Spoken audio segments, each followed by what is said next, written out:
Welcome to your favourite day of the week, everyone, where it's our favourite time of year again, where up until Christmas we're going through strange, funny and downright bizarre stories which have happened in history. Last time out we learnt about the first known usage of the phrase "lick me on the arse," and today we're going through why you shouldn't oversleep. So let's see what's behind our next door. John de Warenne and the Battle of Stirling Bridge.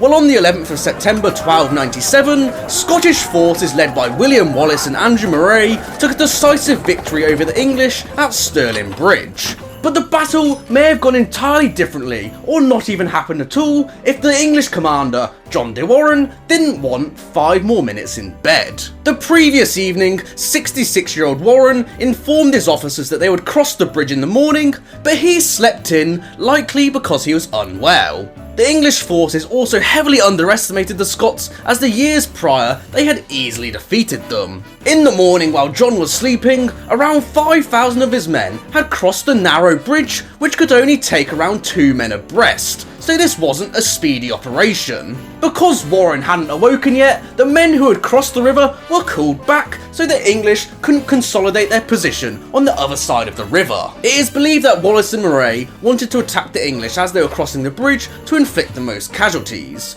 So why they didn't charge on this first instance is debated, with it likely at this point they hadn't decided whether they were going to fight yet or not. The English disaster grew worse as when Warenne arrived, he insisted on holding a war council and creating several new knights, which was common practice at the time before a battle, and soon the bridge crossing began again. The army was once again called back as 2 Scottish nobles that John was friendly with were approaching him, and he believed they had come to discuss their surrender.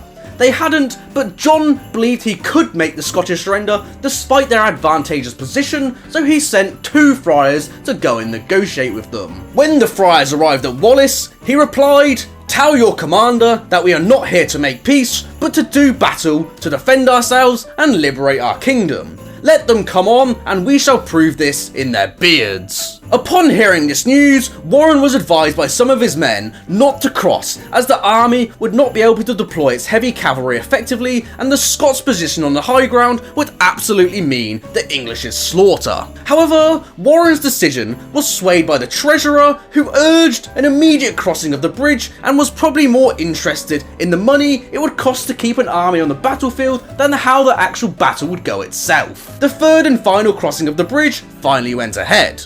Wallace and Murray watched the English parade over the bridge and then finally charged their army and cut the vanguard down as they were crossing.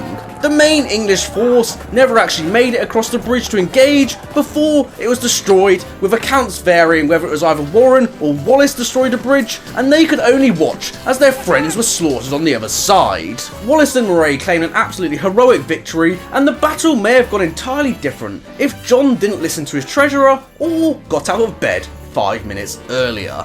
I've been Jamie's Day, your favourite day of the week, and this was why you shouldn't oversleep. Thank you all for watching, everyone, and I hope you've all enjoyed, and join us next time where we find about the people who drowned in poo. I'll see you all then, peace.